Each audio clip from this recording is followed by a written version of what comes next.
সাধারণ মানুষ ডিবির নামটা জানে, এবং আমি মনে করি আমি চেষ্টা করেছি ডিবিকে রাস্তা করার।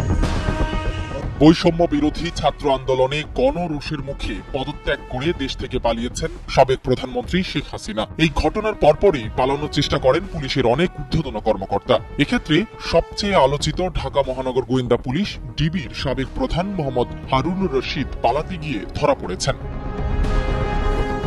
জানা যায়, সোমবার দুপুরের দিকে পুলিশ সদর দফতরের দেয়াল টপকে পালিয়ে যান ডিবির হারুন। এরপর হযরত শাহজালাল বিমানবন্দর হয়ে দেশ থেকে পালানোর চেষ্টা করছিলেন, কিন্তু তার আগেই তাকে গ্রেফতার করা হয়েছে বলে শোনা যাচ্ছে।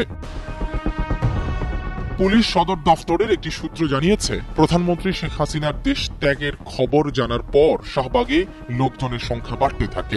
এর আগে হারুন রশিদ দিনভর পুলিশ প্রধানের সঙ্গেই ছিলেন, কিন্তু হাসিনার দেশ ত্যাগের খবর পাওয়ার পর থেকে ওয়ারলেসে তিনি আর কোনো নির্দেশনা দেননি। আলোচিত পুলিশ কর্মকর্তা হারুন পুলিশ সদর দফতরের পূর্ব পাশে থাকা সিটি কর্পোরেশনের সীমানার দেয়াল টপকে বেরিয়ে পড়েন। পরে নরমাল পোশাক পরে জনসাধারণের বেশে বিমানবন্দরে পৌঁছান বলে জানা গেছে। সূত্র জানিয়েছে, পালানোর চেষ্টা করে শেষ পর্যন্ত সফল হতে পারেননি ডিবির হারুন। হযরত শাহজালাল বিমানবন্দরে সেনা সদস্যরা তাকে আটক করেন, তবে সেখান থেকে তাকে কোথায় নিয়ে যাওয়া হয়েছে তা জানা যায়নি। এ বিষয়ে পুলিশ সদর দফতর ও ঢাকা মহানগর পুলিশের ঊর্ধ্বতন কর্মকর্তাদের কল করা হলেও বক্তব্য পাওয়া যায়নি। নানা বিতর্কিত কর্মকাণ্ডে জড়িত ডিবির সাবেক প্রধান হারুন রশিদকে আটক করার পর অজ্ঞাত স্থানে হেফাজতে নিয়ে জিজ্ঞাসাবাদ করা হচ্ছে বলে জানা গেছে।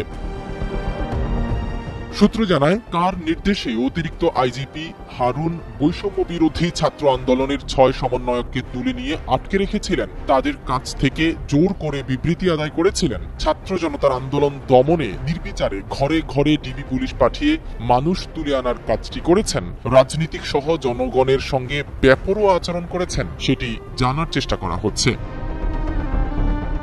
হারুন এডিশনাল এসপি থাকার সময় 2011 সালের 6 জুলাই সংসদ ভবনের সামনে তৎকালীন বিরোধী দলীয় চিফ হুইপ জয়নুল আবেদিন ফারুককে শারীরিকভাবে হেনস্থা করেছিলেন। সেই থেকে সমালোচিত এই পুলিশ কর্মকর্তা শেখ হাসিনার আনুকূল্য পেতে থাকেন, আর একের পর এক পদোন্নতি আর গুরুত্বপূর্ণ জায়গায় পদায়ন হয় তার।